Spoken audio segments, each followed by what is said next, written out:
हम समांतर चतुर्भुज से तो परिचित हो चुके हैं। अब हम समांतर चतुर्भुज के कुछ महत्वपूर्ण गुणों पर चर्चा करेंगे, लेकिन उससे पहले चलिए एक गतिविधि करते हैं। एक समांतर चतुर्भुज बनाएं।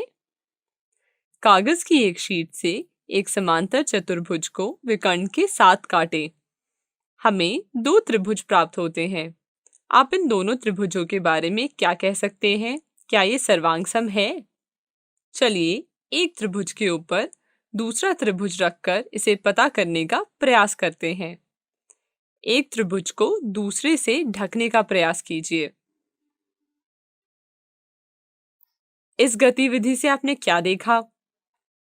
हमने देखा कि दोनों त्रिभुज एक दूसरे के सर्वांगसम हैं, क्योंकि दोनों त्रिभुजों ने एक दूसरे को ढक लिया।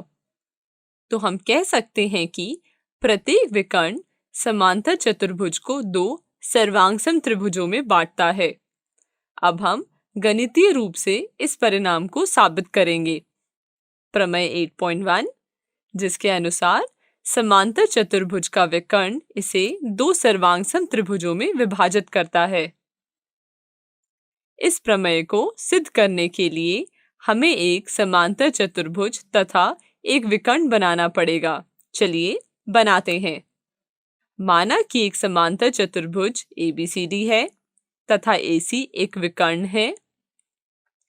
ध्यान दीजिए कि विकर्ण AC समांतर चतुर्भुज को दो त्रिभुजों में विभाजित करता है, त्रिभुज ABC तथा त्रिभुज CDA।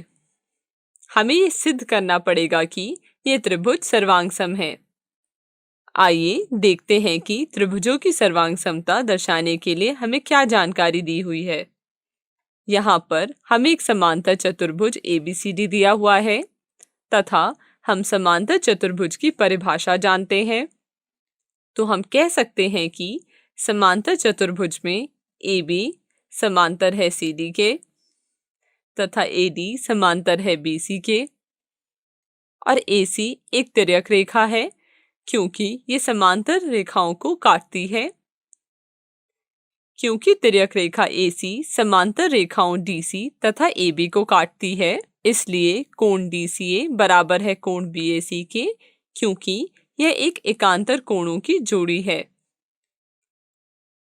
अब फिर से तिर्यक रेखा AC समांतर रेखाओं AD तथा BC को काटती है।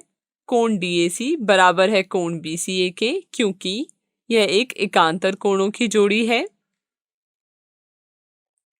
तो हमें त्रिभुज ABC और त्रिभुज CDA में प्राप्त होता है कोण DCA बराबर है कोण BAC का और कोण DAC बराबर है कोण BCA का। यह एक एकांतर कोणों की जोड़ी है। अब हमारे पास दोनों त्रिभुजों से समान कोणों के दो युग्म हैं।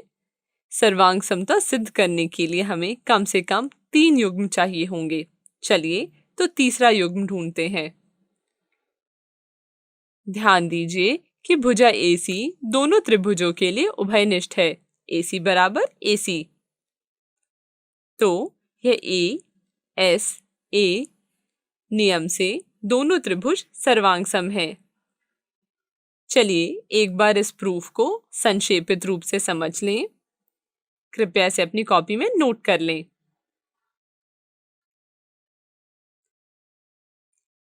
इसलिए ASA नियम से हम कह सकते हैं त्रिभुज ABC सर्वांगसम है त्रिभुज CDA के, या हम कह सकते हैं कि विकर्ण AC समांतर चतुर्भुज ABCD को दो सर्वांगसम त्रिभुजों ABC तथा CDA में विभाजित करता है।